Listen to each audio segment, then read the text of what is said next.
John, I can't hear you if you're talking. Okay, thank you.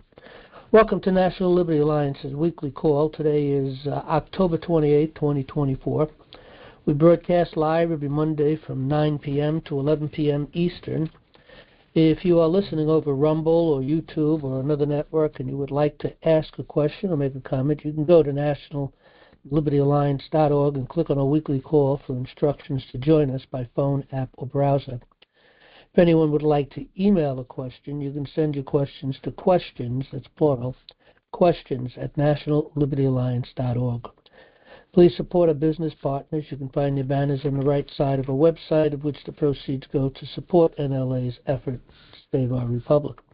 Also, please support NLA by donating $5 a month or more. Click on the donation tab on the top right-hand side of our website.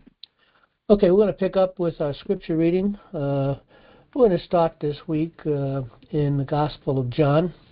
We'll be reading the first chapter, read by Alexander Scorby.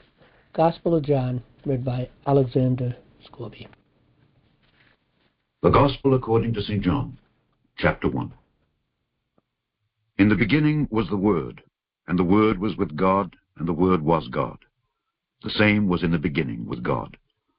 All things were made by him, and without him was not anything made that was made.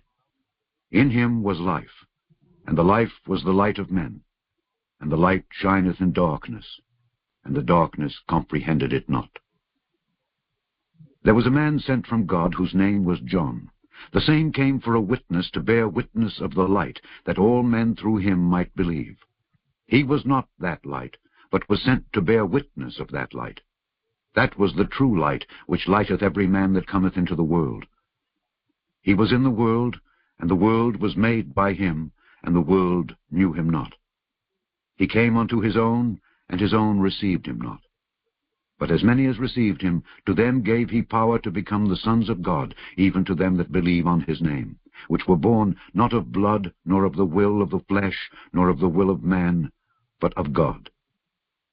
And the Word was made flesh, and dwelt among us. And we beheld his glory, the glory as of the only begotten of the Father, full of grace and truth.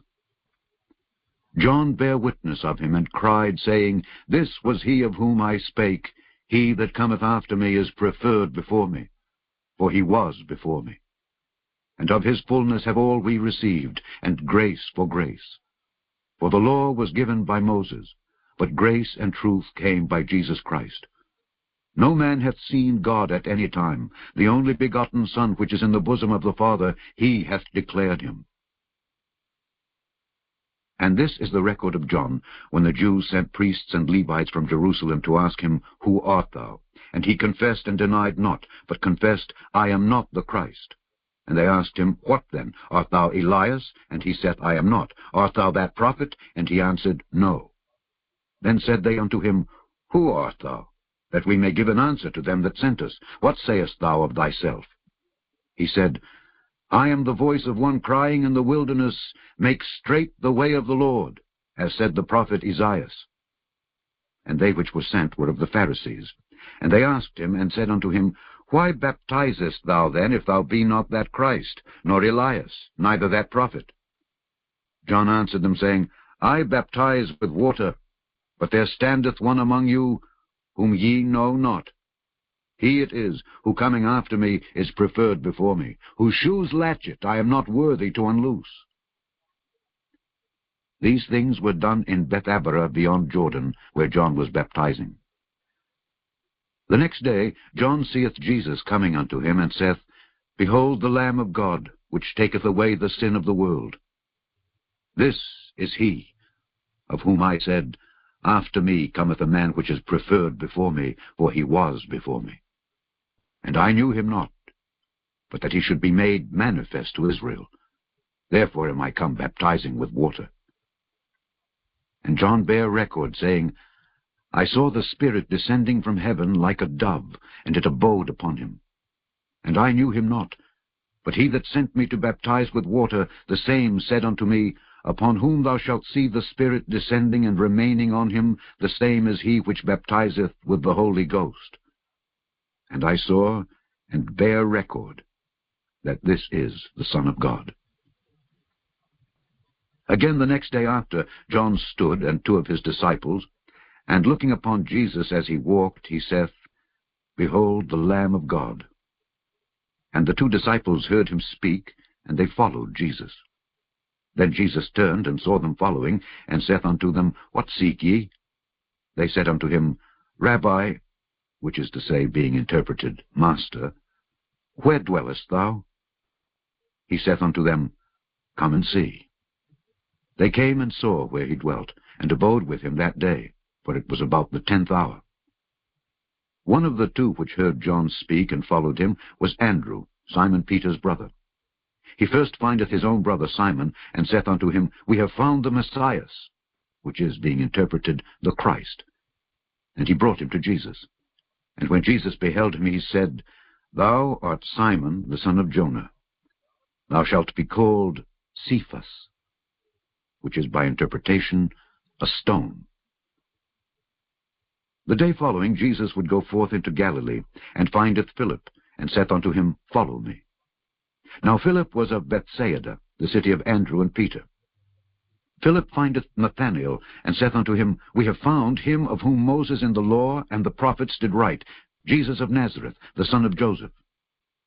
And Nathanael said unto him, Can there any good thing come out of Nazareth? Philip saith unto him, Come and see. Jesus saw Nathanael coming to him, and saith of him, Behold an Israelite indeed, in whom is no guile. Nathanael saith unto him, Whence knowest thou me? Jesus answered and said unto him, Before that Philip called thee, when thou wast under the fig tree, I saw thee. Nathanael answered and saith unto him, Rabbi, thou art the Son of God, thou art the King of Israel. Jesus answered and said unto him, Because I said unto thee, I saw thee under the fig tree, believest thou? Thou shalt see greater things than these. And he saith unto him, Verily, verily, I say unto you, hereafter ye shall see heaven open, and the angels of God ascending and descending upon the Son of Man. Okay, Jan, do we have any questions tonight? Yes, and I would also like to remind people that the Red Pill Expo, which is on November 16th and 17th, has now been converted to a completely free live stream event. The expo's topic is the chasm, collectivism versus individualism. And if you'd like to sign up for free to listen to it, go to the redpilluniversity.org/expo-registration/ to sign up, or just delete the expo registration if you want to see the list of speakers and their topics. They have some really great speakers lined up. The first question is... Well, before we get started, I just want to make the note that if anybody wants to get into the queue is open, *6 and 1 if you're on a phone, and it should be, if you're on an app or a browser, there should be a button to push. Can you give us that website again on the Red Pill University, I think you said? Yes. Hold on a sec. I'll pull it back up. It's red pill PILL university.org / to get on the website to see the topics and speakers and so on. And there is also a button you can click there for expo registration, which will sign you up for the free live stream access for the whole 2 days. There is a third day which you can sign up for if you want. But that one will have some minor cost associated with it. You get 2 days free, which is an outstanding bargain, hard to beat. Okay? So they're having, this is mostly a live stream on the internet. Are they going to still have a group gathering somewhere or no? No, that was the issue. People didn't want to travel. Even the speakers and the people that were thinking of signing up didn't want to be traveling, being committed with expenses of traveling and so on during that time frame, so close to the election. And so they Okay. decided what they would do is just convert it to a totally fictional venue. There will be no physical venue anywhere for it, and that'll all be live streamed. Okay, and what date and what time did you say what that was? Let me go back again. I think you said it was 2 days. It was a 2-day event, right? Yes, it is. There is a third day, but that one is costs a certain amount of money. I don't remember what it is. It's for November 16th and 17th. I believe that's a Friday, Saturday. And Sunday is probably the extra day. But the 16th and 17th are totally free. All you have to do is sign up. Okay, great. Thank you. Okay, the first question is a little bit long. Says, my son was arrested by the state. After being held for 2 months, the federal government came in with an indictment. When giving the information they used for evidence, the prosecutor asked for it to be under protection. Long story, but when he finally viewed the documents, the officer had watched someone moving known stolen merchandise to the house. Then they pulled him over and questioned him about a black backpack. Immediately they requested a warrant and searched the house. My son was arrested and put on the car. They say they found a lot of stolen guns and the black backpack. His defense attorney will not bring this up to the court, and they want him to plead. When he won't, they added a superseding indictment, adding more guns. How can he get this document brought forward? Why can the prosecutor leave out critical information to get the indictment? Well, again, we are dealing with a totally corrupt court system. We hear a lot of horror stories, and it's just they do whatever they want to do. I mean, we've been in the courts for quite some time. They make things up. They change the law. They don't even follow their own law. They make up own rules, and it's just one thing to another. So I don't know what has caused that kind of a situation. It sounds like he might have had a problem, that he might have been guilty of something, but maybe not, again. But as far as trying to get justice in these courts, it's pretty difficult. As a matter of fact, really any court that's really going on that's a criminal court is not a court of record. Criminal courts are not part of common law. And if they're applying civil law in those courts, which all courts are, then it's a chancery court. And a chancery court is forbidden, really, here in the United States because we only have 2 jurisdictions, and that, of course, is law, and law being common law, and equity being, of course, statutes and codes and so on that is applied against anyone that is operating in commercial activities or working for a government agency. So, but again, I don't have enough information to really make too much of a comment on it. But it is a problem, and hopefully it's going to be solved soon. We have written a paper. It's a very powerful paper, in my opinion. It's on our front page. It's called The Presentment with an Order to the United States Supreme Court. It was filed and served on October 11th, 2024 by the Unified United States Common Law Grand Jury. And it's a lengthy paper. It should be helpful to a lot of people who are entering into the courts. It'll help them to understand the problems in the courts. It lists 21 or 22 situations or problems that really need to be addressed by the United States Supreme Court in order to bring back our courts of justice. And that of course, has been the focus of what the Unified United States Common Law Grand Jury came together for that purpose, is to bring courts of record back. And, we have, I do believe that we have a very good chance of that happening quite quickly by the beginning of next year, as soon as Trump takes office. We have copied quite a few people on this paper, and you can read of all the individuals that we have copied on this paper in the first couple of pages. And we'll see where things go. But look, America will never, ever, ever be great again until or unless we get our courts of record back, because without our courts of record, there is no justice. and the nation will be as just and as righteous as our court system is. So, but I don't have too much to say on the specifics on that particular case, and don't have enough information to really give any advice or thoughts. Next question, I guess. Okay. I want to move forward with executing a COS charter.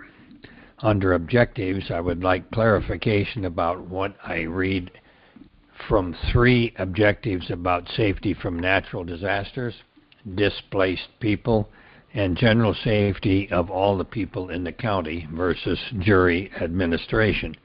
Each of those 4 objectives is a huge responsibility.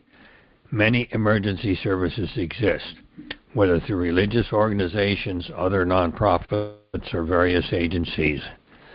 Ought the sole objective be to return the courts from Roman law or Roman civil law to common law justice? That alone will be a costly endeavor.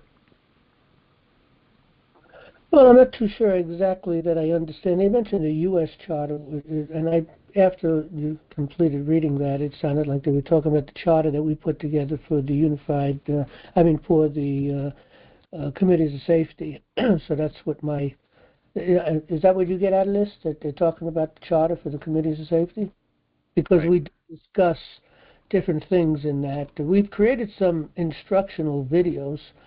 The first video, you can find these videos under Start a Committee of Safety, and if you follow the breadcrumb trail, you'll eventually end up into this page, but you can jump straight through it by going to Handbooks, Videos, and Tools.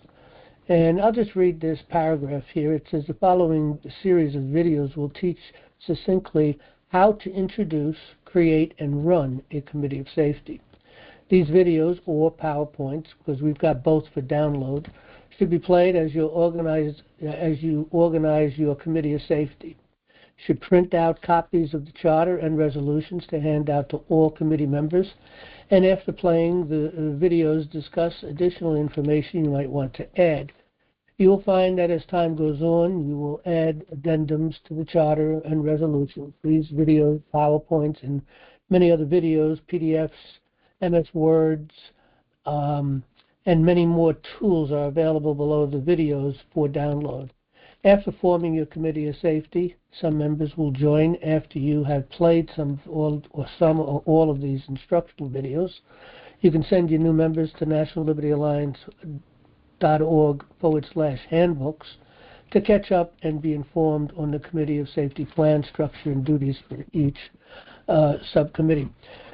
So anyway, the first one is the presentment, is presenting to the people, the government by consent. Of course, we have also another video that can also do that. We have these in PowerPoints, and the other one is more in-depth, and it would be more like a 3 or 4 hour event that you might put together. You can find that also on our front page. But you could do this with an hour-long video just for the introduction. And then the forming of the committees of safety, which is really what this individual is asking about, is the Committee of Safety Charter. So we put together a charter, and then of course we also have put together some basic resolutions, and this is all instructed in the videos, and the download of the PDFs are right underneath this. Also, we put together first order of business is to meet with your sheriff, the plan to meet with your sheriff, to bring him on board and to explain to that individual what it is that you're doing. And after reading all the literature and all of the things that we suggest that should be given to the sheriff, and he should be given at least 4 to 6 weeks to kind of peruse through that information before you meet with him again. You're going to want to make an appointment with him sometime down the road, 4 to 6 weeks after your first meeting.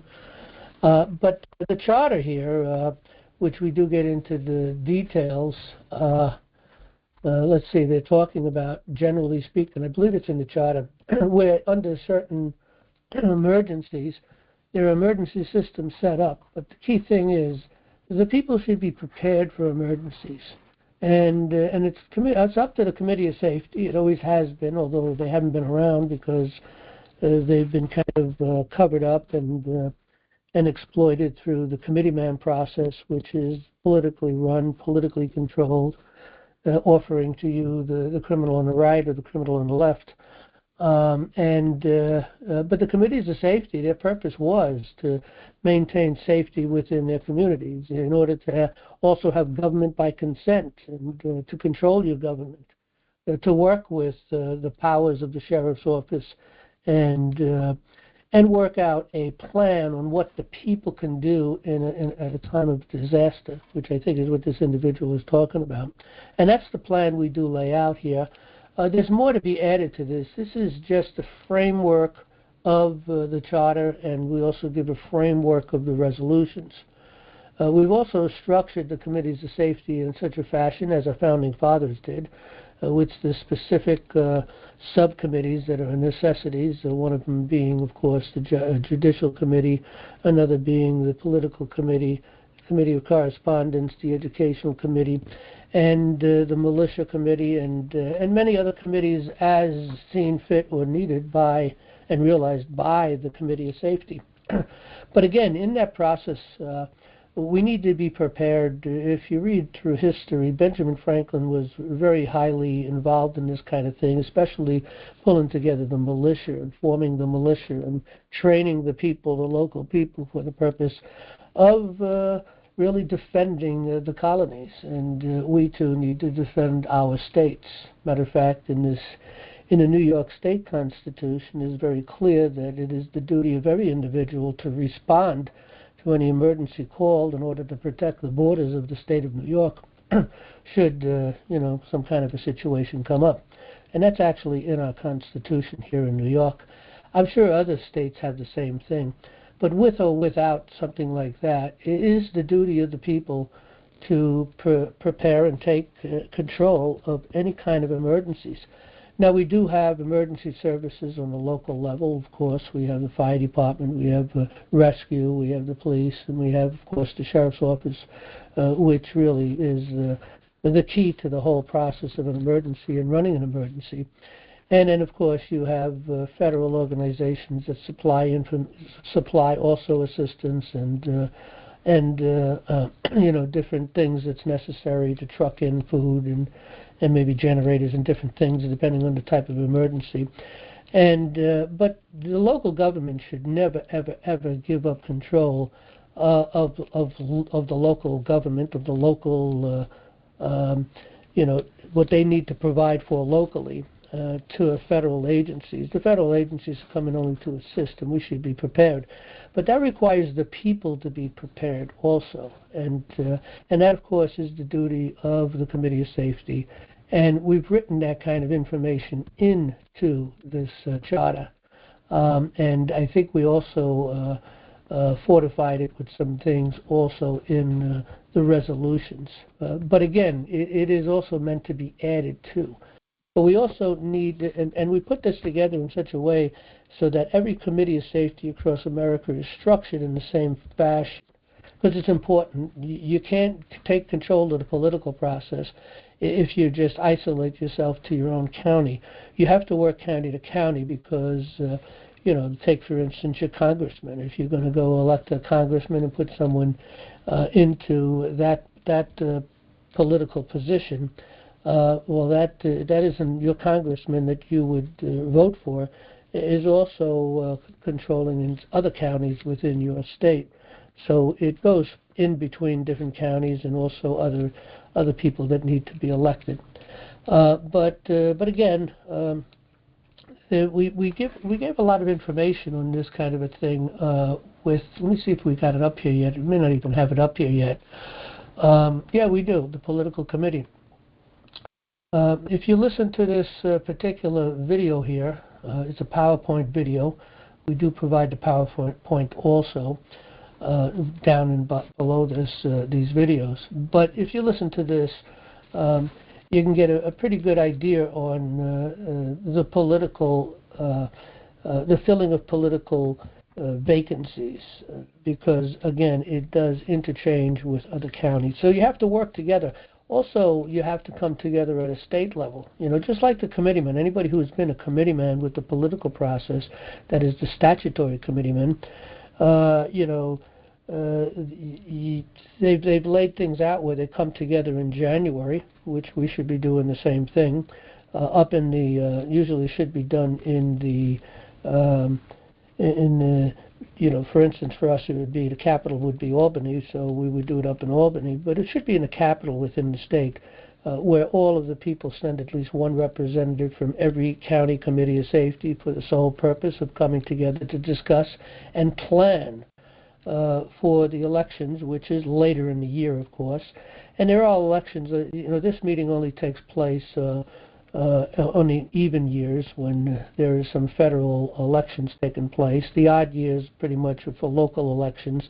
And committeemen come together on the states on the even years in order to discuss the plan for the primaries and the different things that affect many counties or the entire state. For instance, if you're voting someone in for governor, or of course if you're voting for your federal senators, which should be really provided by the legislators of each state, which was meant by our founding fathers. The 17th Amendment, which is repugnant to the Constitution, it destroyed the power, the balance of power of the Constitution. So we have to give that back, and I should hope that that's going to happen next year. The 16th Amendment and the 17th Amendment should be null and void. The original 13th Amendment needs to be reinstated, and the existing 13th Amendment should be put together with the 14th Amendment, which it originally was, because the 14th Amendment is actually the 13th and the 14th Amendment that came together. But sometime in a short period of time before 1871, I believe, but sometime in the late 1800s, the 13th Amendment was removed, and the 14th Amendment was broken into two amendments, 13 and 14.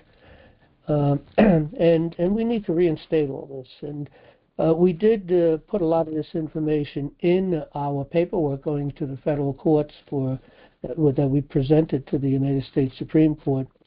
And again, we copied a lot of people on this. There's some really good people that are senators and also our representatives, and of course Trump and many other individuals that are participating in his administration to try to educate them and to bring to their attention these issues.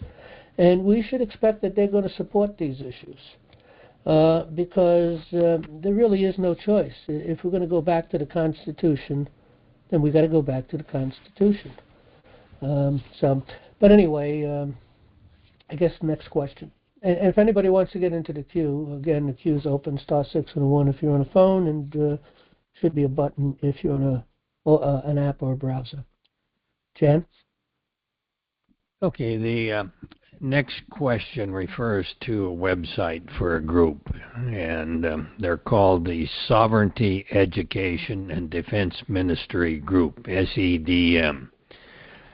If you go to their website, they have... What is that, SDEM.org or .com or something? What's the website again? Yeah, it's SEDM.org is the website. SEDM.org, okay. And if you go there, you'll find the first page has what they call hot issues, and there's 18 of them. Some of them are like the laws of property, common law and equity litigation, right to travel, dealing with police, identification and identity theft, tax withholding and reporting, lessons learned from mistakes of others, information for pastors, dealing with corrupt governors, fake de facto government, and so on. This is a religious group. There's about 14,000 members in it. And this person is wondering what we think of that group.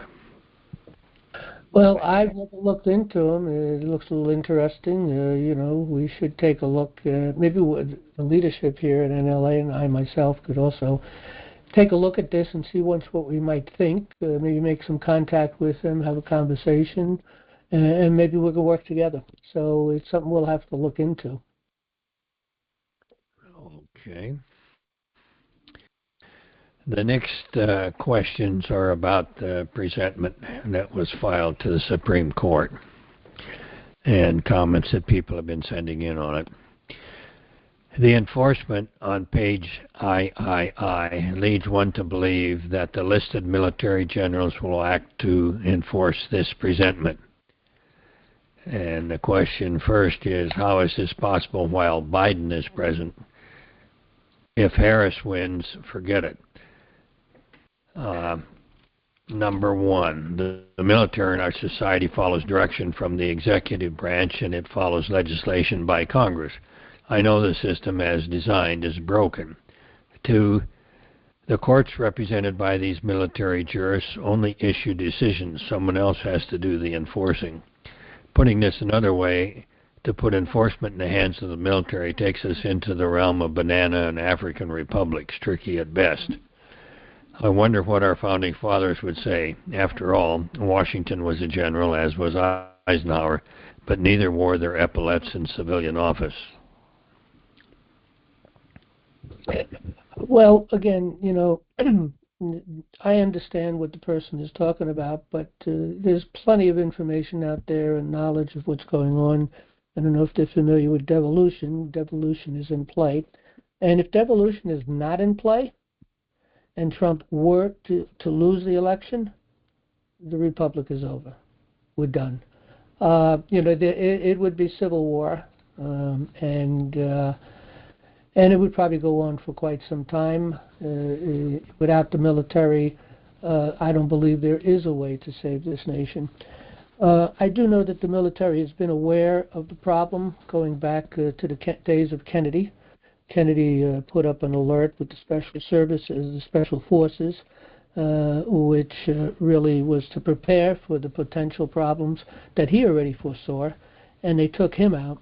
And I think they've been really itching for quite some time to do something. We've heard conversations by a lot of people, or some people, of course, that are in the military that is involved with what's, as far as watching what's going on, knowing military law. For instance, that country and western singer Johnson, I forget his name. I think his last name is Johnson. But in any event, they talk about the old timers, the people before them, or the older people in the service that have been talking about this problem for quite some time. Especially a lot of them that have already retired and realizing that something is going to be done. If you listen very carefully to what's going on, a lot of our problems are going to disappear. I mean, let's take, for instance, the IRS and the Federal Reserve. It's become very clear this week for anyone that's been listening to Trump. He's outright came. So he spoke about it on Rogan, and he's given a lot of hints over the past month or two. The IRS is on its way out. It's going to be shut down. Income tax is not a necessity. The Federal Reserve is going to be destroyed by gold. So, I mean, we got to be listening to a lot of the news, and it is hard to get all of it. There's so much out there, and to try to figure out where to go. We put together a page here under our Welcome tab, and it's the second one down. It says Up-to-Date News. And this is where I get a lot of my source from. X22, We Know, SGT Report, Q News Patriot, Christian Patriot News, Stephen Gardner, Tucker Carlson, and of course Donald Trump, and Bongino Report, JRE Clips, and for medical purposes I put Dr. Eric Berg because he solves a lot of problems without going to the pharmaceuticals to solve your problems, and most problems can be solved through, just vitamins and supplements and different things, minerals that you need that you're not getting because we don't get enough food anymore, processed food problems, and so on and so forth. But we have a lot of people, and again, if you're really listening close, and again, it does take some time, but there is a plan, and the military is ready to go. Trump, anybody that has followed Q, and I know a lot of people think that Q was not anything that's real and was fake or whatever it is that they think about it because they didn't understand.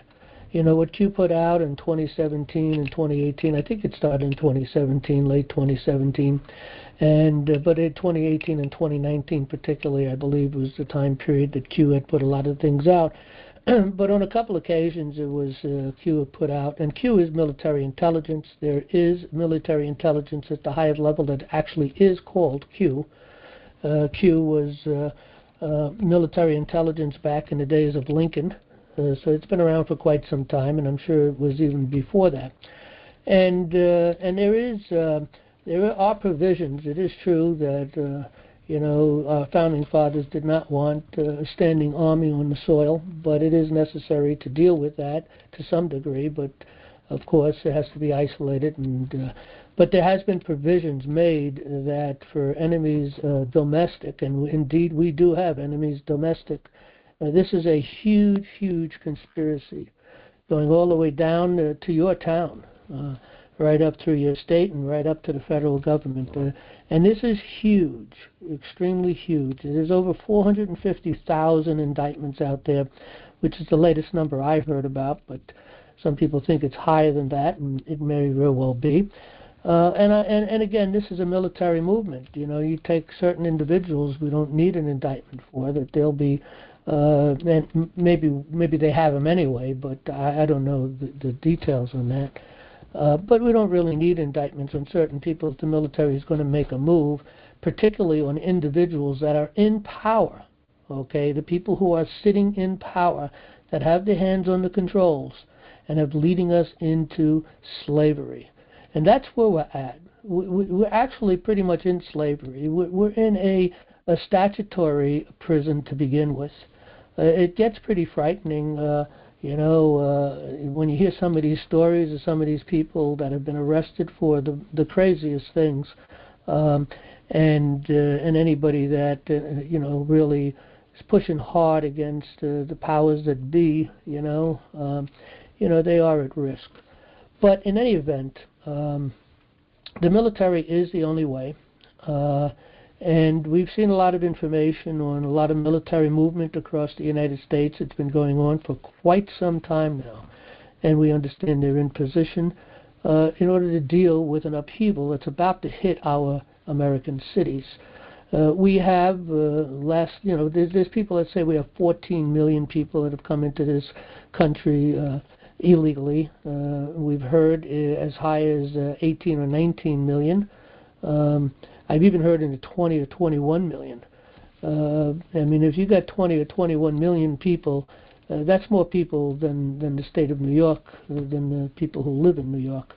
I think New York is about 18 million or just under 19 million or around 19 million people. So that's a lot of people. And most of those people are in our major cities. And also they've migrated up into other towns outside of the cities, but nevertheless it's mostly in the cities. We see what has been taking place over in Europe and around the world with a lot of upheavals and people causing all kinds of havoc in the streets and so on. Well, we're about ready to have the same thing. We kind of got a little taste of that over the past couple of years ago, where law enforcement didn't even act because they were told to stand down. And why they listened to that? Well, that's because we don't have sheriffs. We don't have sheriffs that know the law. We don't have sheriffs that understand that they need to take control over all police forces during this time period. And as a matter of fact, this is one of the things we're trying to teach and encourage the sheriff's departments to do. These sheriffs need to start to address the power and the authority that they have, and to make it clear to all of the local police forces and the state police within their counties. And a lot of these problems we wouldn't have if we didn't have the 17th Amendment, and if we didn't have the 16th Amendment, and if we had educated sheriffs. Those three things alone would have prevented all the havoc that has come into our nation here, and is about ready to blow up, to explode. So, Q talks, and again, Q is military intelligence. Q is not one person. It is a group of people that are always in operational looking and planning for potential problems across America, particularly within, but also without. And so they've had plans for quite some time. They update them, of course, I'm sure. But again, that's the only salvation we have. But this could have been solved if we had educated sheriffs, and if the states had control of, from their perspective, Congress. You know, the state is to have a say. Right now, the state, all the states, they have no power or authority of any control what goes on in Congress because they don't have control of their senators. And if a state doesn't have control of their senators, the special interest groups has control of their senators because they're elected like our representatives, and the special interest groups, of course, control them. So therein is the problem, and that's a major problem. And they never could have taken this nation over the way they did. But this is so huge. The tentacles go so deep. And if you go back and read a lot of the things back in the early in the 20th century, the earliest part of the 20th century, particularly. You know, already it was speaking about the major problem that we have with enemies within, and that even back then it was so huge. They've taken control, they've rewritten history, they've taken control of our courts, they've taken control of everything you hear about. They've even taken control of our religion. And a lot of people, and of course, we're in a statutory prison. We're fleeced all the time for monies and constantly being put under the thumb, not only by local government, but also goes all the way up to even into the federal level, where they've taken so much control that they don't have the power or the authority, constitutionally speaking, to do or have. But that's where we're at. And so you got to look at the big picture. For the unbelievers, well, then you're going to be a lot more frightened than those who know what's going on, especially when all hell breaks loose. And it is about to break loose, I'm pretty sure it is. Q talks about 10 days of darkness or silence, and we don't know exactly what that means, but I think that's when all hell is going to break loose. And the fear of the people is going to, at that point, realize something needs to be done. A lot of people, you know, thankfully, a lot of people are awake. They don't have the full understanding, and none of us have the full understanding, of course, but they don't have the enough information to feel reasonably comfortable to know that there is light at the end of this tunnel that we're about to enter. And so those people who don't have that ability to see that light because they lack that knowledge, well, then, it's going to be tougher for them. But for those who have a lot of hope and resting in a lot of things we've heard, and, the key thing to all this, again, is keeping your eyes and your ears open, understanding that truth is self-evident. That's a biblical principle, and it rests everywhere, anywhere in this world. The truth is self-evident. Just listen long enough and you'll figure it out. Truth is consistent, okay? And if you hear things and you hear a little contradiction here, another contradiction there, or it's contradictive of other news that appears to be, reliable, well, there's a problem then. You got to look for that consistency. I'll tell you that the information that I've been listening to for quite some time now, which again is listed out here, we just went through that a little while ago, I find these people very consistent. They have different perspectives, different point of view, different knowledge levels, and so on, and some report more heavily on this thing or that thing, but generally speaking, they are pretty consistent and harmonious in the information that they give out.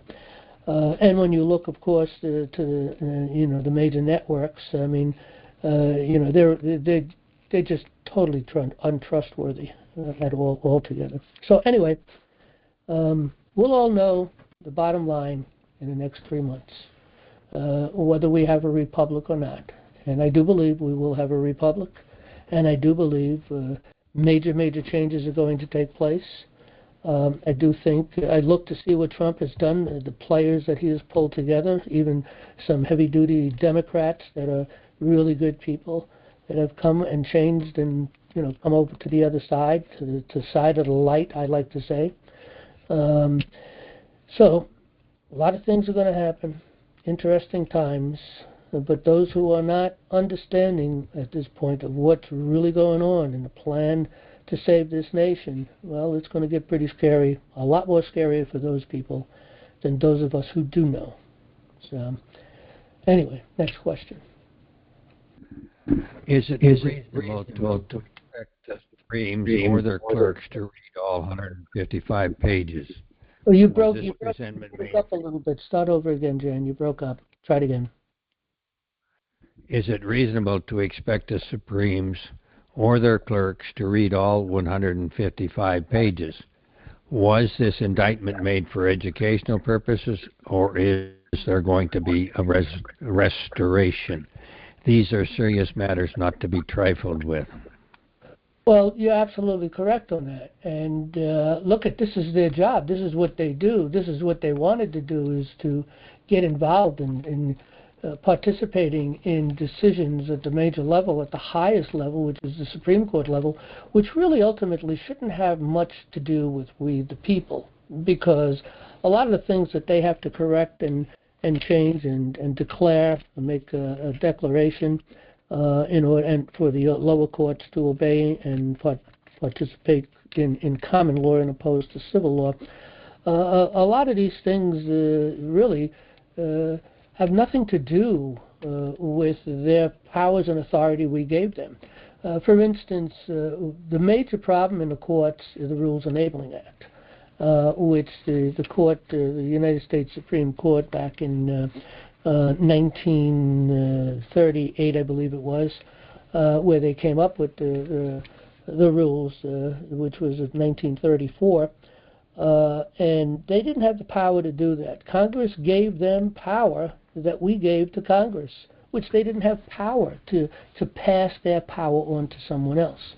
And their rules that they put, because we're under the rules of common law, there was no need for them to create new rules. But it was through the rules, particularly Rule 1 and Rule 2 of the rules that they created, abrogated the common law and provided for the continuation and the and the support of the United States Inc. And of course that was created and came about in the Organic Act of 1871, and they've been building upon that ever since. And that is the statutory prison that they've been building. But the Rules Enabling Act is one of the major problems that has changed the courts. It has abrogated the common law and put in its place civil law or municipality law or Roman law, whatever you want to call it. Different people see it from different perspectives. Most lawyers think we're under Roman law. But all those laws are the same law. It goes back to the law of the city. It traces itself back ultimately to Babylon. And it's Babylonian law written, which is the law of the city, in order to control the people, to enslave the people, to keep the people under thumb. And that's what we're having. That's where we're at. Now, these justices, no. We do have a few morons up there, unfortunately. Some of these justices really have no desire to uphold the Constitution. They've been put in place for a different purpose. But we do have others that do know the truth. And I think they've been suppressed for quite some time, and that's why they really haven't been able to do much. But I think they're under protection now. I think they're also under stress, and that's why we have so many good rulings coming out from the United States Supreme Court. I do believe as long as this reaches them, they will read it, and they have no choice but to read it. You would think that their clerks, who will read it first, would pass it up and say, whoa, you better take a look at this. But it is true that lawyers have a tough time seeing truth. They really do. Their minds have been so polluted, not only for basic education that we've all gone through, but going through law school, going through particularly the bar teachings, and becoming bar members and playing along with the good old boys club, so to speak. They've been really pressed upon them. There's a lot of money to be made, and money takes control of people, unfortunately. But they really have been demoralized, and so it's hard for them to see the truth. It's extremely hard. Anybody who doesn't have a law background and they read this paper, you know, they'll understand most, if not all of it, because it is common sense. Lawyers don't have common sense. They got statutes, they got rules, they got regulations. That's what they've got. They've got the statutes, the civil law is what they have, the law of the city. And this is all foreign to them, and it is in opposition to everything that they have been taught, everything. And so it is difficult for them to see and hear. But at the highest level, and it's unfortunate that most of the federal judges, they even though they're reasonably educated, they're also highly demoralized, and they are handpicked. Every lawyer is handpicked by the bar. If the bar doesn't approve you, you are not going to become a judge. You're definitely not going to become a federal judge. That's for absolute surety. But those federal judges that are put up, anybody that watches what's going on there, when the Senate comes together and the Judiciary Committee particularly, and they interview these people, they're morons. They don't even know anything about the Constitution. And that's what's filling our courts, and this is a major problem. But to get up to that, the United States Supreme Court, by God's mercy, most of these people are educated highly in both the common law to some degree, because they're readers, and there's a lot of information out there that can free them and liberate them, their minds. So I think a lot of those people do understand, and I do believe that they do read and they'll understand this. But the bottom line is this, and if you read through the paper, we come to the finale page. Ultimately, the conclusion of the matter is that the blood of patriots, if that's where we end up, is in their hands, because they have refused to do what's necessary. The United States Supreme Court's most important job is to oversee the federal court system and to correct the problems down on the lower levels.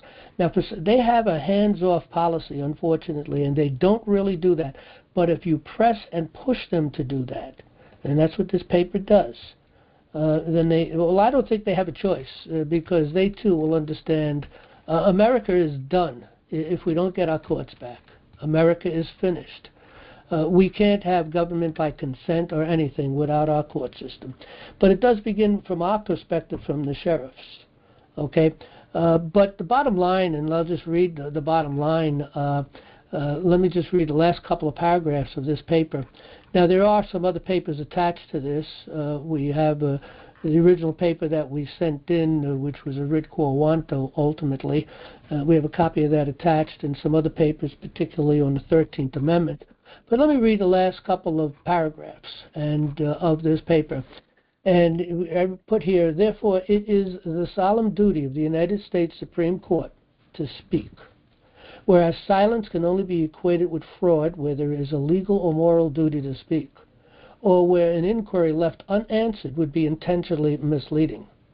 We, the people, demand that the United States Supreme Court declare the restoration of our courts of justice, where no judge may enter or intercept with their repugnant summary judgment or impose their will in any way upon our courts of justice, where a magistrate will uphold the will of the tribunal, being we the people, that we ourselves will administer to. We the people stand at the precipice of losing our natural law republic, as de facto President Obama said during the 2016 White House Correspondents' Dinner, where he predicted Hillary Clinton's presidency in 2017, said, "The end of the republic has never looked better." That's the mindset of these people. This shows the intent of their de facto democracy. Therefore, we the people are resolved, and as our founding fathers, we too pledge our lives, our fortune, our sacred honor, and if you refuse to act, the blood of innocent patriot Americans will be on your hands, and we will require of you what justice demands. Nuremberg. Presented and ordered under seal, dated October 10th, 2024, and we served it on October 11th. So that's the end paper. But if you go through this paper, it lays out all of the major problems we have, that these people have, destroyed our judicial system. And you can read through at least the highlights, the exposition of our presentment. It talks about the abrogation of the United States of America, the abrogation of the law of the land, the difference between a republic and democracy, and we are not a republic, the king of our courts and the law of equity. The king of our court is God. Prayer and the Bible in the school, the right to keep and bear arms, why governments disarm people, writ habeas corpus, which they seem to just discard all day long. We filed about 100 habeas corpuses, and we've only had maybe 2 successes, and both of them was not necessarily by any declaration. It was just that the court gave up and just shut it down and let the person go. And that's only 2 out of 100. That's it. Prayer and the Bible in school, right to keep and bear arms. Why I read that. Okay. Court access without cost, the right to practice law. Fully informed juries, grand juries, petit juries, jury stackering and tampering, the 12 lies within their handbook that feeds this problem within our juries. The balance of power, the amendment Amendment 13, Amendment 16, Amendment 17, 16, direct tax. Okay, judicial comity versus common law. They take trial court decisions, which are so corrupt, and they build law off of the corruption of their decisions within trial court, and they call that common law. That's how far off the planet they are. The rules of common law courts, which are really maxims. How common law requires a sheriff. We've lost our sheriff. We recently did a research on the sheriffs in every state in the Union to see once where we were at. I didn't expect to find what I found, but we've lost probably, at least 70% of the sheriffs across our nation. 70%. They don't have the powers. They've taken the powers. They've stripped the powers away from our sheriffs. We have, what we're doing here is we have, let me pop over to another, let me finish this. We talk about oaths and bonds and their faithful performance and, of course, the order and the judge. Look, this paper should be read by everybody. It's an education, and especially if you're in court and you want to learn. There's a lot in here that you can use. You can cut and paste and use in your own case. But it gives you a good understanding and on how these courts are running and what's going on and what needs to be done to correct them. And this paper was written for that purpose, to list the very specifics on how they need to bring back our courts of justice. So we detail every point of that. But anyway, we do have, joining our campaign for constitutional sheriffs, it's up to us to learn about our sheriffs. It's up to us to visit our sheriffs, to make sure that they're educated, to give them the proper tools and information, and to do it in a delicate way. I mean, this is why, if you read through the charter, which we spoke a little bit about earlier, and the resolutions that we put together, it is designed to do a number of things. And one of the things it is designed to do, because we do give a copy of this to the sheriff, is to really kind of put notice in a subtle way to the sheriff. You're either going to learn the Constitution because you're ignorant to it and you don't know it, and just like we were and are now becoming more knowledgeable of it, of course. But if you want to remain ignorant and you refuse to learn the common law, you refuse to learn the Constitution and understand the powers and the authorities and your true job and what you should be doing, and how you should be protecting people from an overreaching government, which you are not doing, and protecting people from the federal government entering into your county without power, without authority, without a proper court order.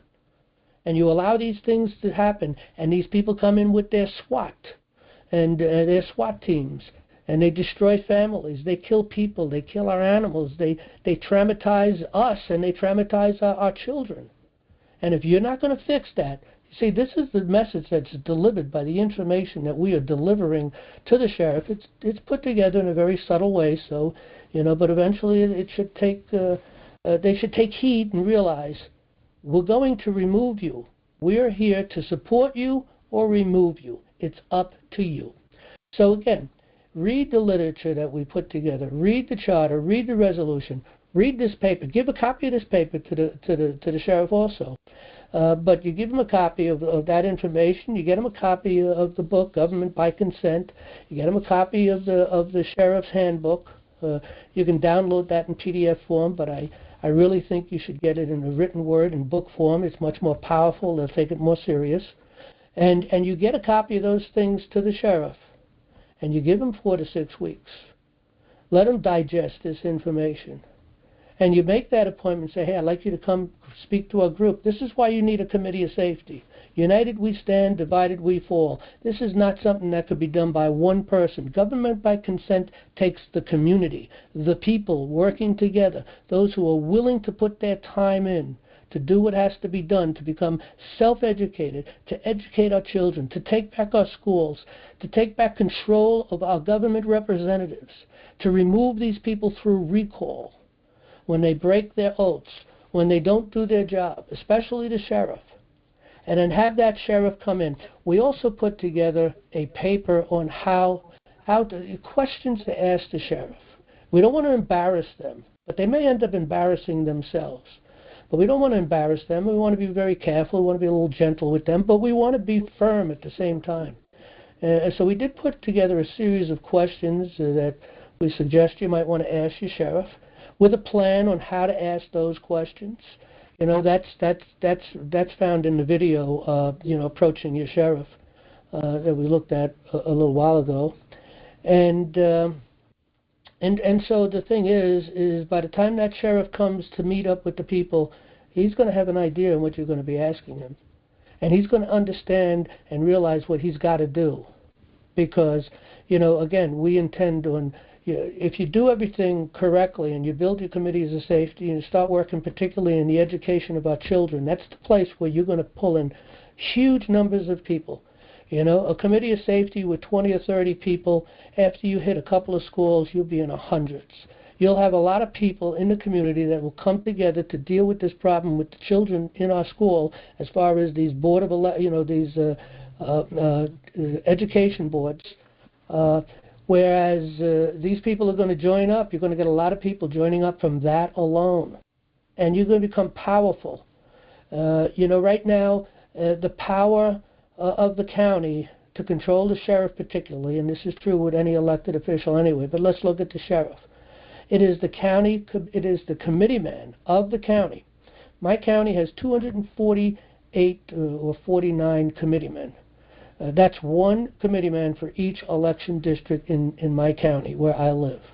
And that's the committeeman, that's the statutory committeeman. We have to become the same thing and mirror that. And they will fall apart through attrition, because they always have. But a lot of the people that have joined into that system in order to do something good for their community, once they discover us, because at some point in time they start to realize that they're suckers, that they're being used to just get criminals into positions, into different political positions. And after a while, it may take a couple of years before they realize the whole thing is a con job. Okay, they're controlled by party bosses. 4 people control the county. 4 people above that control the state. And a small amount of people above that control the federal, all the states. Okay, and that's the structure of all the party bosses, which give you the criminal on the right to choose from or the criminal on the left. And again, once they realize that, they leave. I know I was a committeeman for a couple of terms. It's disgusting. It takes a while to see the disgust. I came in with open eyes to begin with because I was already becoming educated in that particular problem and situation. But in any event, we learned very quickly how serious the problems are there. So they're controlled. They're not doing the job they need to do. But I will tell you one thing. When that county chairman calls the sheriff onto the carpet, or anybody that within their election, political election, positions that they fill, and they say, hey, look, we need to talk to you. We have a problem. I'd like to see you on Tuesday at a certain time, or we can meet on Thursday, whatever, at a certain time. Believe me, they come and they meet, or they talk on the phone, whatever the case may be, and whatever the command is, they follow. okay? Because they fear the county chair, because the county chair could prevent them from becoming elected, because it's the county committeemen that put these people onto the ballot. But we have to resurrect the true committeeman, the Committee of Safety, the Committee of Safety that our founding fathers used to create this great nation and to control it, and pass it on to us. But it was stolen from us. It was covered up, and distorted, and the minions of the New World Order, which is the bar attorneys, the esquires, they're the minions of the New World Order. They've been nibbling away at our liberty, nibbling away at our republic for years on end, for hundreds of years now. And they've destroyed everything that our founding fathers put together. Only the people can change that. Only the people can save America. Only the people can make sure that we have government by consent. And they can only do that by coming together under committees of safety. There is no other way. Trump can take the military and give us back to the people that which we've lost. But the people will only lose it again. Like Benjamin Franklin said, you got a republic if you can keep it. A republic requires the people to be active. It requires an education. If the people expect to be ignorant and free, they expect what never was and never will be.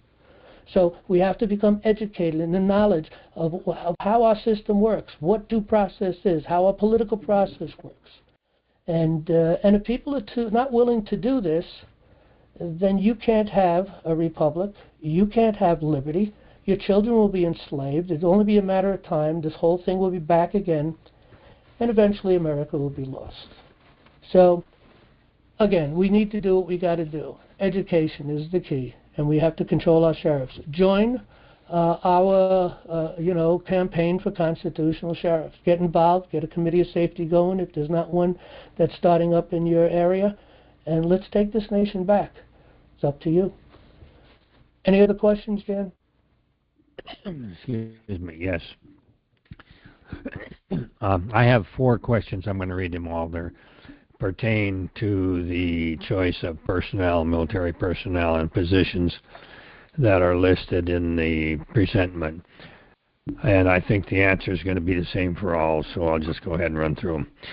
The first is about General Hokanson, who was the chief of the National Guard Bureau. He retired on August 2nd, 2024. The second is General Glenn D. Van Herk. He retired on August 30th, 2024. The next is Darcy E. Crandall, Jr., and he just recently turned over duties as a Judge Advocate General of the Navy. And the last one is Major General Eunice W. Jones, Air Force.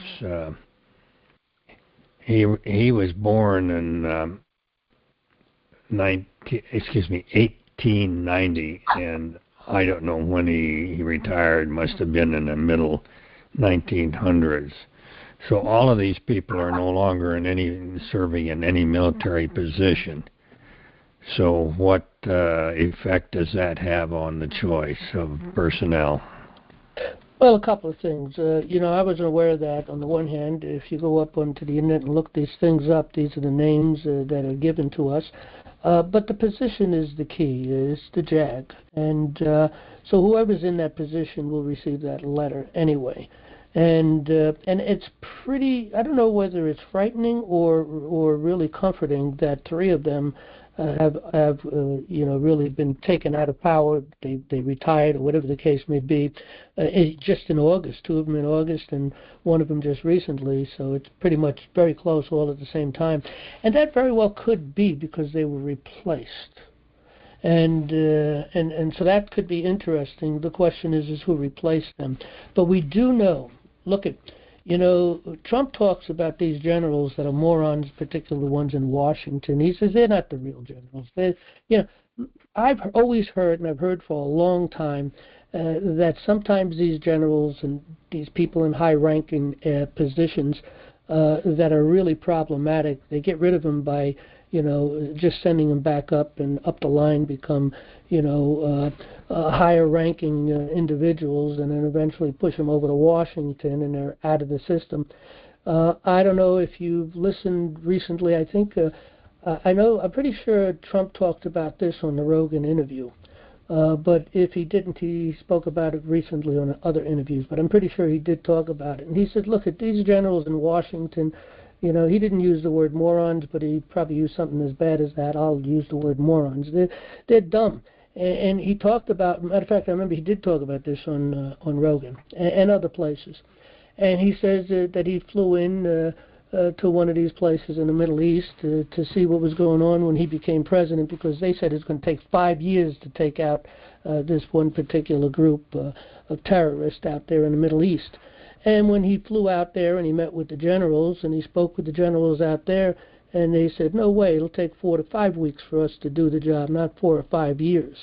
And Trump even asked, well, why haven't you done this already? Because we were told different things to do different things. We just follow orders. We can't do anything outside of just being obedient to the law orders. We don't know what the really strategies are at the upper level on that. But yeah, you want us to take them out? We'll get the job done in 4 weeks. And they did. They ended the war. They ended the whole system, and we pulled out. We just annihilated them. Okay? This is the situation. Now, we've heard from the very beginning that Trump has 200 generals that's working with him. Okay? I don't know how many generals are out there, but this is going back into, 2018, 2019. This kind of talk has been around. And if there are others, and I'm sure there are, he's probably got a lot more. So he's got the military on the side. They took an oath. He's the president of the United States. He's making a move. It's going to happen. It's pretty clear to most people now, at least 60%, maybe more than that, because that's kind of what the numbers look like, that we have a serious problem, and we're about to lose this republic. And unless the military makes that move, we're going to lose everything. So I appreciate the correction on that, and maybe we'll take a look to see if we can get the information on the details of the people that are in, and see if we can't make contact with them to make sure that they did get our paperwork. But I do believe that it would have went to whoever's holding the title of those particular areas. So, but we appreciate it, and we'll take a look at that. Okay, any other questions? Nope, that's all for tonight, John. All right. Okay, we only got a couple people in the queue. If anybody wants to get into the queue, again, if you're on a phone, it's a *6 and a 1. If you're on an app or a browser, there should be a button there to get into the queue. So we'll take our first caller here. It looks like Bob. Bob, what state you in? You got the mic. Hey, John. Man, I love everything you say. I'm sort of like those generals that did it in weeks instead of years. We've got two local issues here. One has to do with freedom of speech in these public meeting hearings, and the other is a commissioner's court meeting tomorrow. On the first one, in the freedom of speech, as I told you maybe the last time I talked, on the second I talked at the Supreme Court of Appeals in Austin, and I got the guy presiding violating his oath and breaking the law on not allowing me to broadcast a meeting of the State Commission on Judicial Conduct, where he said I could not broadcast that meeting. So anyway, I presented that we have a statute 551-023 that any citizen can record at any open meeting. So on the 22nd, I got to meet with one of our Supreme Court justices. This is on the one side of the Supreme laws. It's the Supreme Court and then the Court of Appeals. And I got him on tape, and I put it on YouTube just a few days ago, that all of the Supreme Court hearings are broadcast live on the internet. So by inference or connection to all of the judges we have here at the county level that are taking the prerogative to forbid our free speech, to not record in those meetings, seems to have been abrogated by this Supreme Court justice on the 22nd. So I've been in like 4 of these courts where they made me remove my camera from the courtroom. So now I feel like we have the grounds to actually confront the local judges that we have, that everything should be broadcast in every one of these meetings. The idea of our founders was to have large juries of 12 and sometimes up to 24, and to have as many citizens in attendance to see how the courts are run, to propagate what the law is, wherever there's a court being held. So anyway, that's the freedom of speech in a courtroom. The other thing that we have tomorrow, and we may be able to get rid of 5 justices of the peace tomorrow, and I've got at least 5 people that are showing up to talk on this subject. What they have done is they have falsified their time records for themselves, 5 of them, and all of their staff, who are writing down that they worked for 40 hours when in fact they've only worked for 36, because every one of them is taking off Friday afternoons.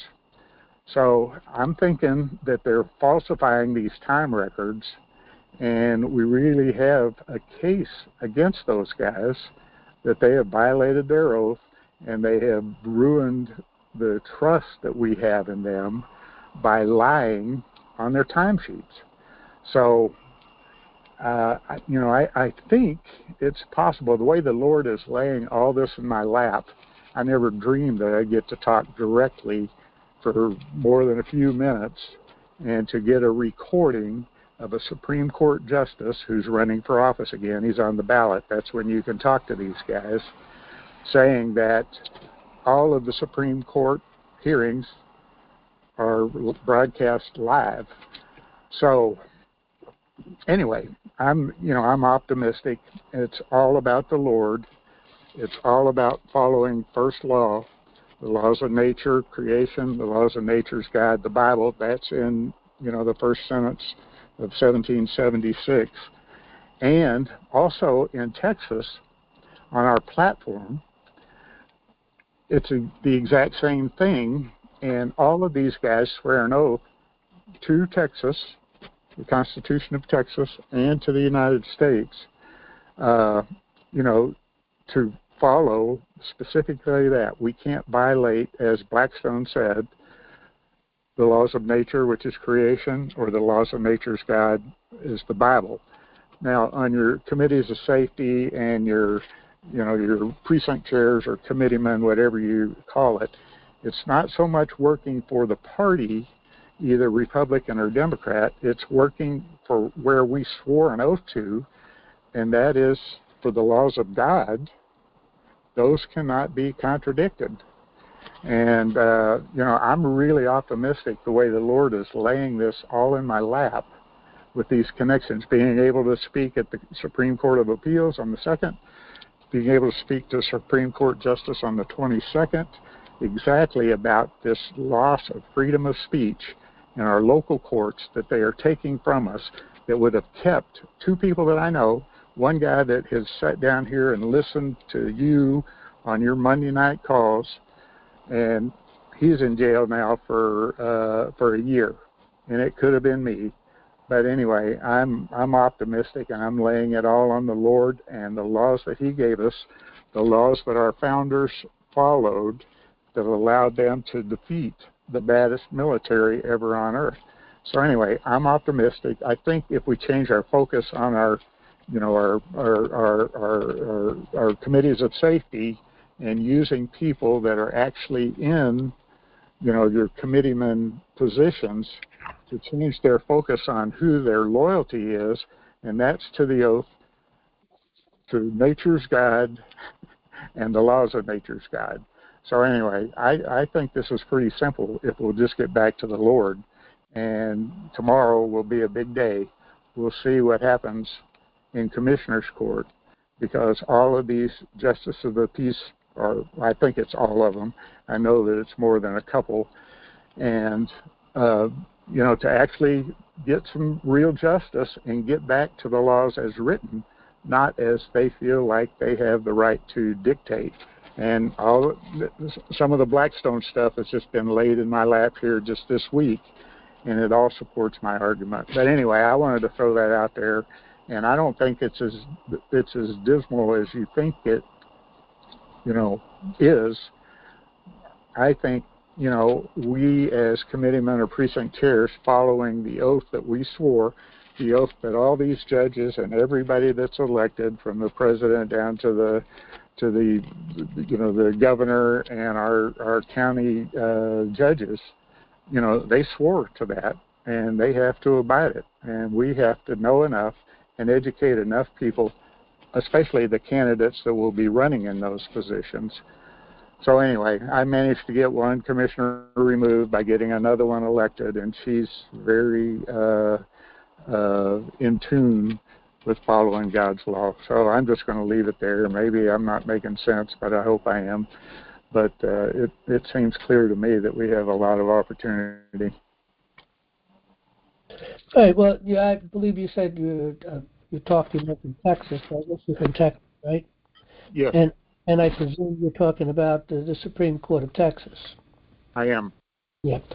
And, look, they say one thing, but they get in the power, they do another thing.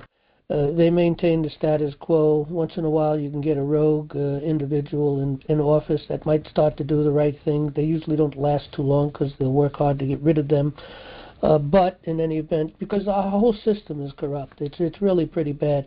I don't think people realize how serious the problem is and how large the problem is.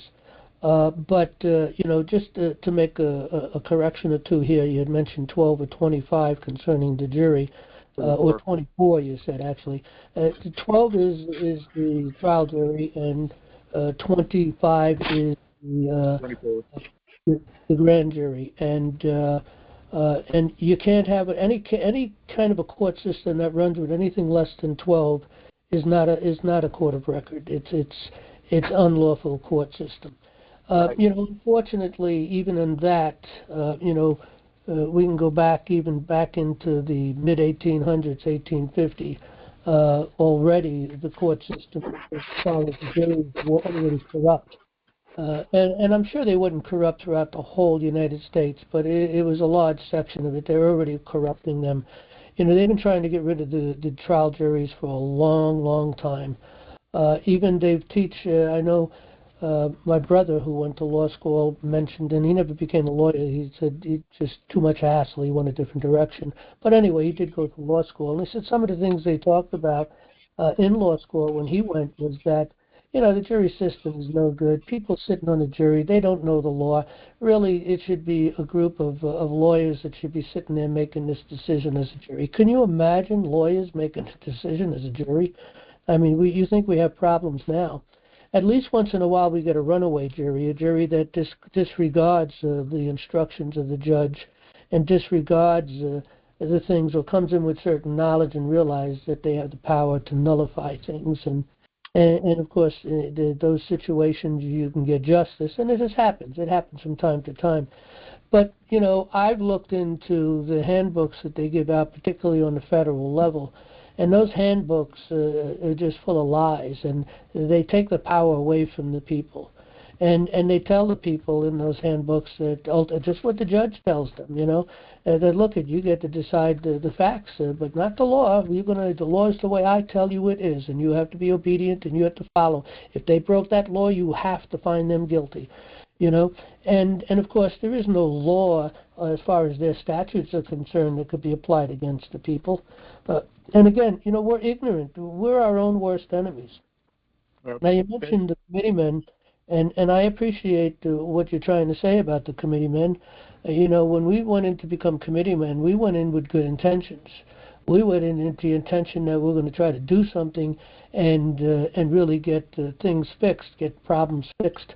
But there's too many problems. You see, when you have two parties, no republic No republic can survive political parties. Right. George Okay. Washington spoke about this. Jefferson spoke, a lot of our founding fathers, but particularly George Washington. George Washington, his farewell speech was at least two-thirds of his speech talking about factions, talking about political parties, talking about the destruction they're already doing, and that they're going to destroy our entire system.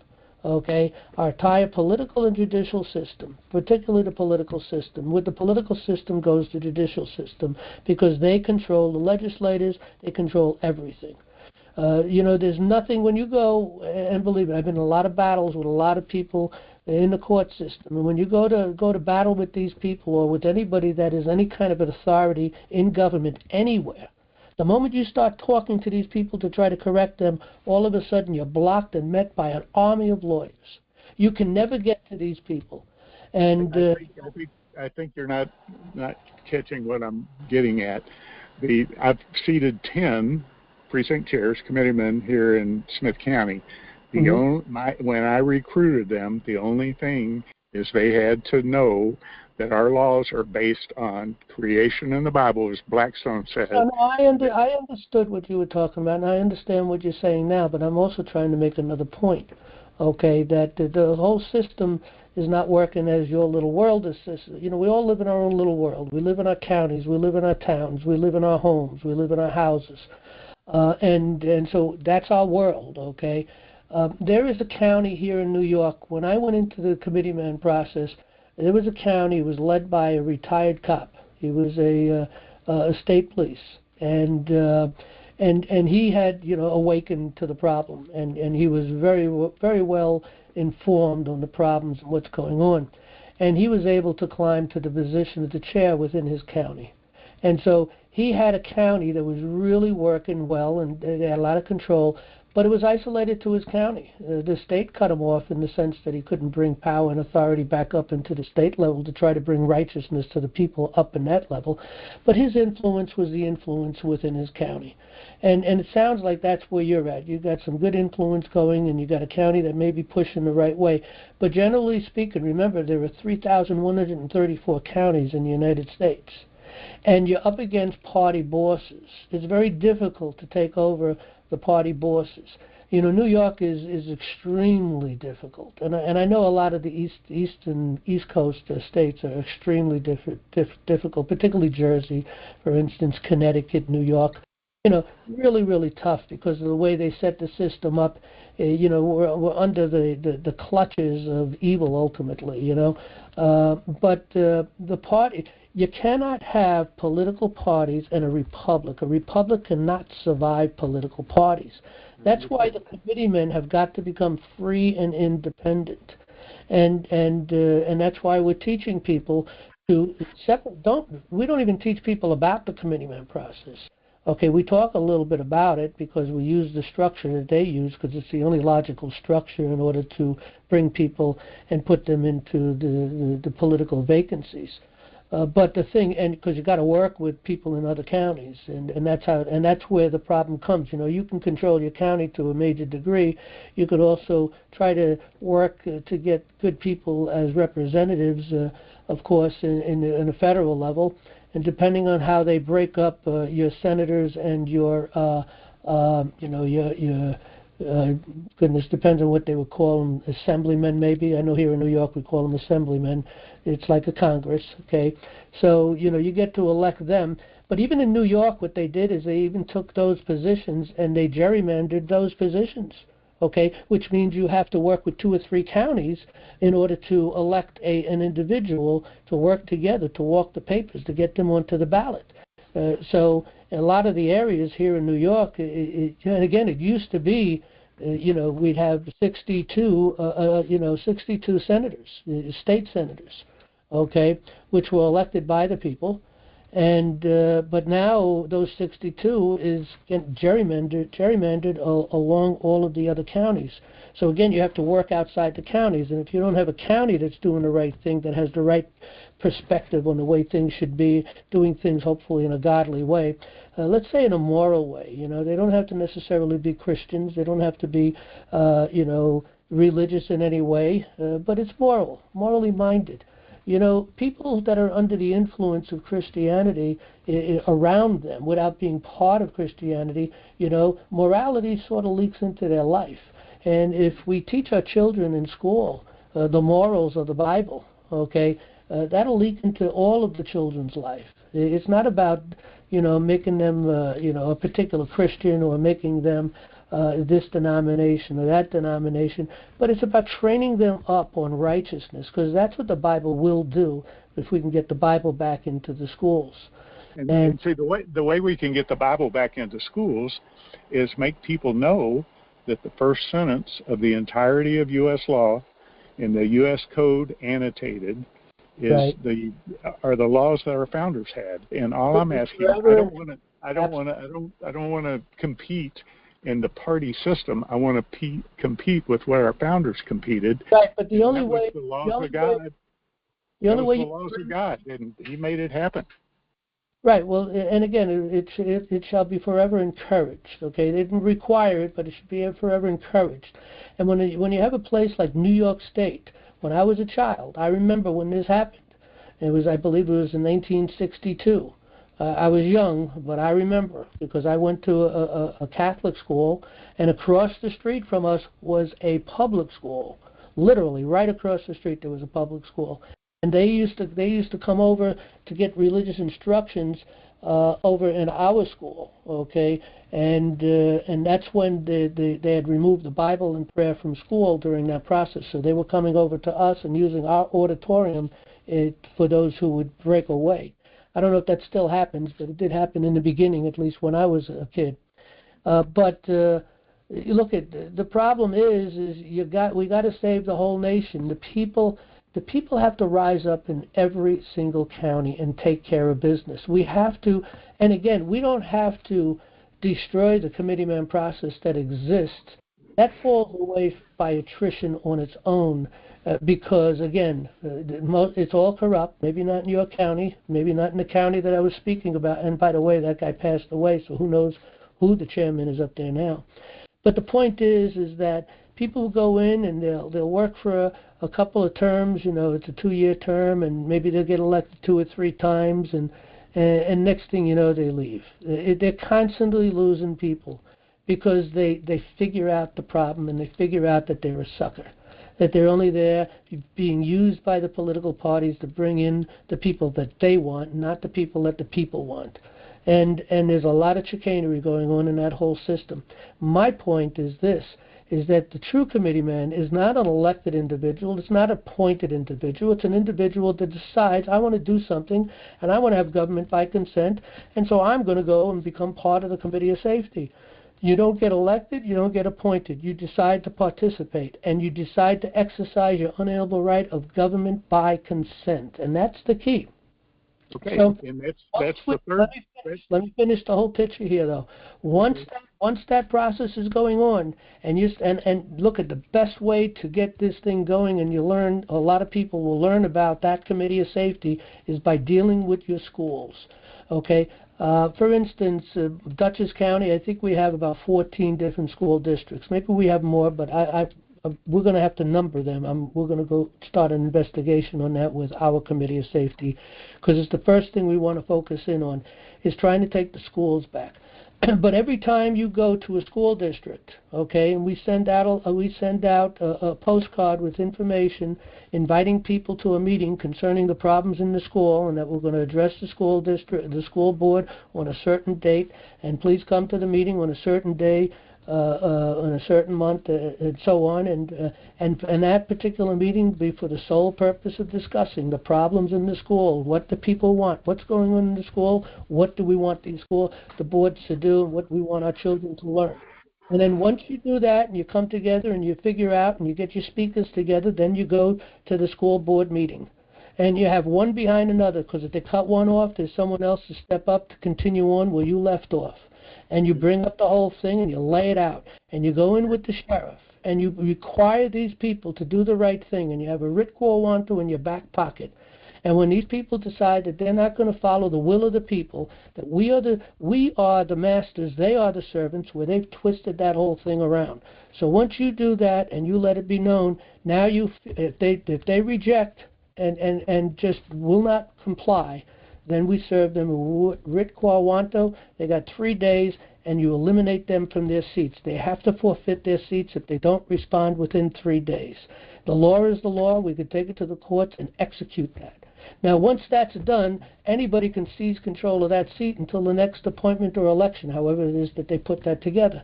Okay? And then the people, the parents, or the people of that community, okay, that's power, and that's going to create a larger response to people to become part of the Committee of Safety. And within those groups of people going in for that purpose, some people that are committeemen that are going to go to these meetings and see what's going on, they're going to leave the statutory process, and they're going to join the free and independent committeemen, and they will bring a lot of knowledge and information that they have learned on how the structures work with the political structures and how things work, and even teach a lot with the rules on operating, Robert's Rules of Order. So there's a lot to that. There's a way to grow and get things going, but we have to become free and independent. We got to get rid of party bosses. The chairman has no more power, no more authority, and no more vote than any other person in that group.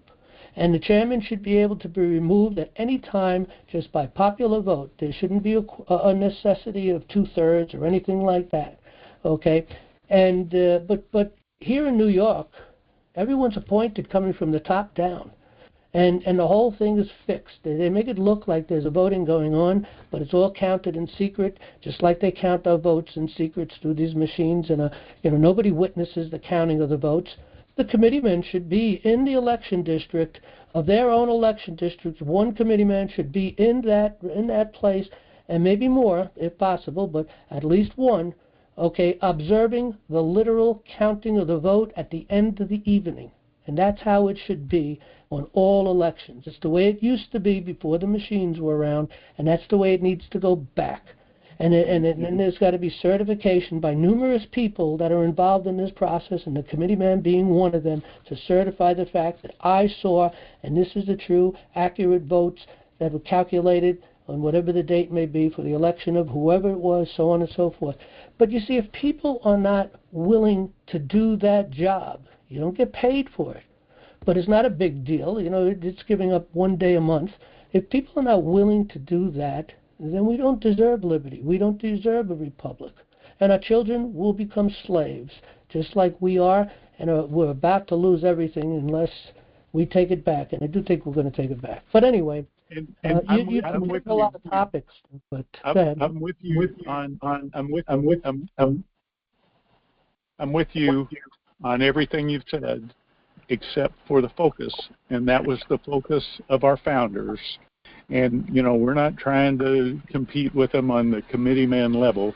We are holding everyone to their oath, which swore that no human laws should be suffered to contradict creation or the Bible, and that gets a whole bunch of people interested, because the Christians are sitting on the sidelines doing nothing, but when they find out that protecting creation and protecting the Bible is the focus of our mission, they get excited. And I think that's the victory that our founders had, and the victory we can have now, because we can do nothing without the Lord. That's it. Well, I agree with that. But again, you have to be free and independent. You can't be statutorized. You can't be operating under statutes. We're not operating on statutes. Those all take a back seat. Hold on. You're operating. Maybe you broke away from it, but you basically all these committeemen are operating under the rules, okay? And there is a court process. There is a process, due process for this process, for the political process, in order to deal with the committeemen. Now, if you run for instance, if you want to become a committeeman in your election district, okay, there's only one committeeman, one seat, okay? And in that one seat, if 2 or 3 people are running for that same seat, you're doing kind of a primary for that. But the primary decisioner of that primary ultimately is the county chair. Okay? Now, it may not be that with yours, but this is how it is in New York and many other states, at least on the East Coast. And maybe other states run a little differently. But the bottom line is this: you have to be free and independent. It has nothing to do with the court. If 10 people want to run and participate in that election district, then 10 people participate together and collectively in that election district. And the more the merrier, because the many hands make light work. There is no limit. Let me put it this way again. In my county, here in Dutchess County, and maybe you can confirm it's the same way in your county, there are 49 seats. There are 249 seats. One person for each election district for the Republican Party. Same thing in the Democrat Party. But that's what it is. There is no 250, there's no 300, that's it. 249 for the county. And they are controlled by party bosses, 4 individuals that run that county. And the county chair and the co-chair, they're like God in the political process. Now, with that said, in the Committee of Safety, no one gets elected, no one gets appointed, people volunteer, and we can have 500 people, we can have 1,000 people in our county committee. The more the merrier. They want limited because there has to be a certain amount of control, and they really don't need any more than one for each election district. Each election district is approximately, I think it maximizes, or at least here in New York, around 400 seats. So 400 particular, not 400 seats, but 400 families within a particular district. Okay, so each district is broken up 400, it could be 300, 200, whatever the case may be, but I think it caps off somewhere around 400 families or 400 registered Republicans within a particular area, and they create these election districts. So again, we need free and independent. We don't need party bosses. We don't want any elected, I got to be elected or appointed by a party boss. I don't want any of that because that's not free and independent. Right. Our founding fathers ran it this way. Now, as far as the Bible is concerned, look, I absolutely agree with you on that. We are a Christian nation. Anyone that denies that just doesn't know history. And we've got a lot of information on our website. We've done memorandums on this. We've done videos on this. We've laid out. Look at the seal. The U.S. seal the job was given to Franklin, Jefferson, and Adams, I think. Was it Adams? Yep. It was given to them. Now, Adams kind of sort of backed out a little bit, I guess, because he didn't produce anything, but Franklin and Jefferson did. And they produced, one of them produced the seal as Moses holding up the rod and separating the sea for Israel to cross over, and then taken out the Egyptians. The other one came up with, the cloud of fire or something that was between Egypt, the Egyptians, and the Israelis to prevent them from overtaking the Israelis to kill them off because they were coming to slaughter them. And those were the seals that were proposed. And what did we end up with? We ended up with something totally different. Okay, but that doesn't mean, still our law as written is every one of these people swore an oath to protect and defend the Constitution, and the basis of that is the laws of God, and there's nothing more freeing than that. So your precinct bosses or committeemen, your county bosses, they have to follow the law as written, and the law that we were given. They follow. We have to hold them to their. Look, you're talking about the ideal position. You're right in your position and your thinking. I'm not arguing that you're wrong. You're right. But that's not the way reality is, not the way the world works. It's not the way the political process has ended up being. These people are all paid off. What I found out, it didn't take me long to figure this out, to see this, but what I found out that the people that became the power within those committees, within those committeeman processes in each county, the county bosses, each one of them, they were people that were business people, and they were holding state and county contracts.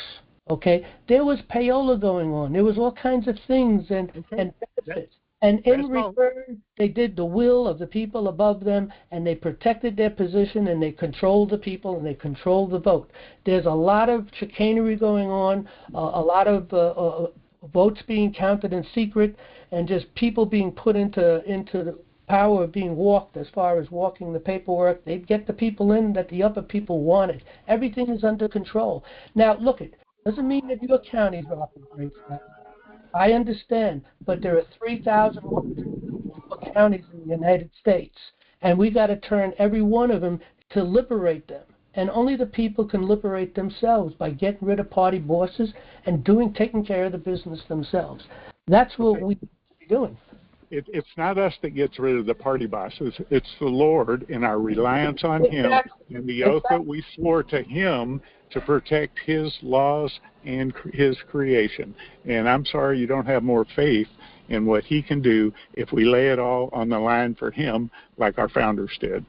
Well, look, I'm agreeing with you. I don't think you're realizing what I'm saying. All I'm saying is we need to break away from the party bosses. We need to break away from that system and be free and independent. And we'll never be free and independent as long as there's someone in control of us. We have to be in control of ourselves. And we have to... The Lord's in control of me, and He's showing me great progress and giving me opportunities like I never imagined. My point is that you're only one county. That's my point. I understand what you say. I told you we have a county that's north of us here of Dutchess County, just north of us, 1 or 2 counties up, and that county operated totally different than any other county in the state that we're aware of because of the guy that got the seat as the county chair in that county. But they were still isolated because they couldn't work very well with other people, so they were kind of independent on their own, doing what they could, and I understand that. But you're not going to get 3,134 people who take a seat in all those particular counties and do what you're doing. But look, we are built upon the Declaration of Independence, which puts us under the laws of nature and of nature's God, and we do that the first order of business and the first thing signed by President Washington was the fact that the Bible should be the centerpiece of our education and should be encouraged. They didn't make it a law; it had to be because they couldn't do that, but it was encouraged. And and when you take a state like New York, that encouragement was under, and we had the Bible in school here in New York, and I'm sure we had the Bible in school across America in pretty much everywhere. Okay, at least in the public schools, that is. And then, of course, you got the Christian schools and the private schools and so on. But again, they're free and independent to do what they want. If they wanted to run as a Jewish thing or a Muslim, that's their prerogative. They can do whatever they want. But we are a Christian nation.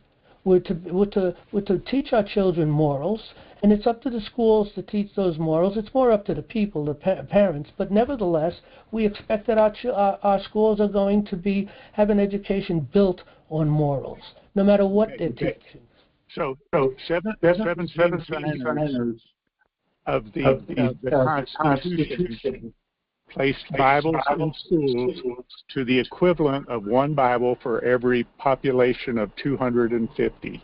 People are understanding that message, and that our laws are based on the first sentence of the Declaration, the first sentence of our laws, the only 2 laws we had when we fought against the British, and the Lord made it happen. And just for the problems, I realize all the duress you're under and your history of such tyranny, but God can give us a new day like He gave our founders a new day. And if we just put all of our reliance on Him, our focus on Him, and our platform is just amazing. It's all about the Bible. There's like 270 some, platform items, and 79 of them relate to Bible verses. Some of them relate to like 4 or 5 Bible verses. And I swear that the Lord will make it happen. And I'm feeling so buoyant. I'm just, I'm in euphoria. So I just pray that the Lord will let you see that if we work for Him. Let me just say, hold on a minute. Let me just say something. You seem to be talking as if I don't agree with that. You seem to be talking as if I don't teach that. You seem to be talking if I don't believe that.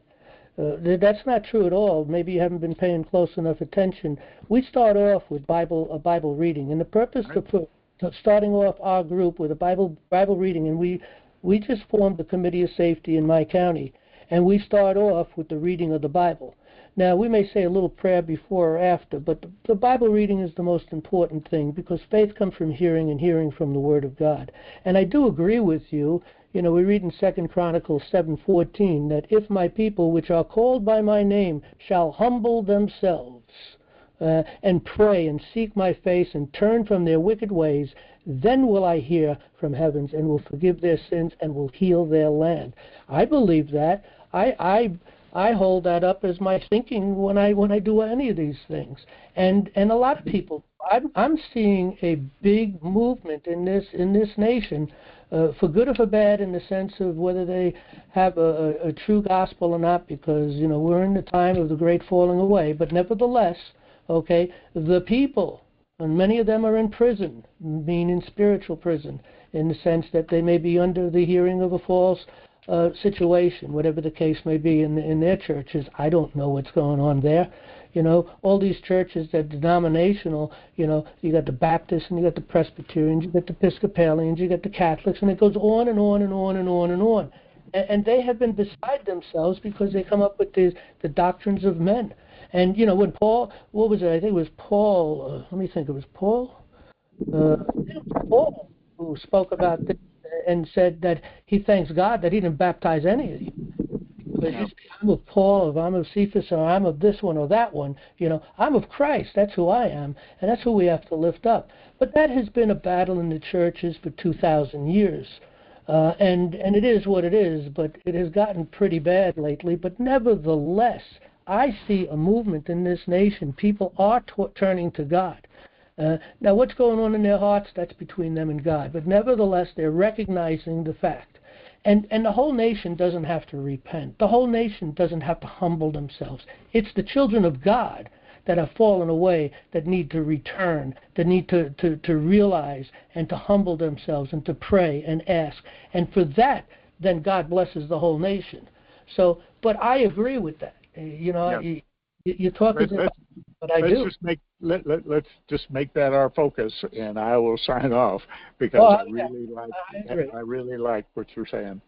No, I agree. That has got to be our focus. So, all right, we do have another caller, and we're coming close to the end anyway. So let me take the last caller.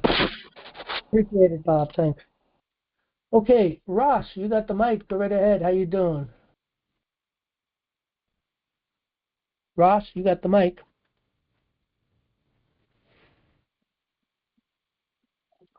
Ross, did you fall asleep on us? Well, if you're talking, your mic's muted because we're not hearing you.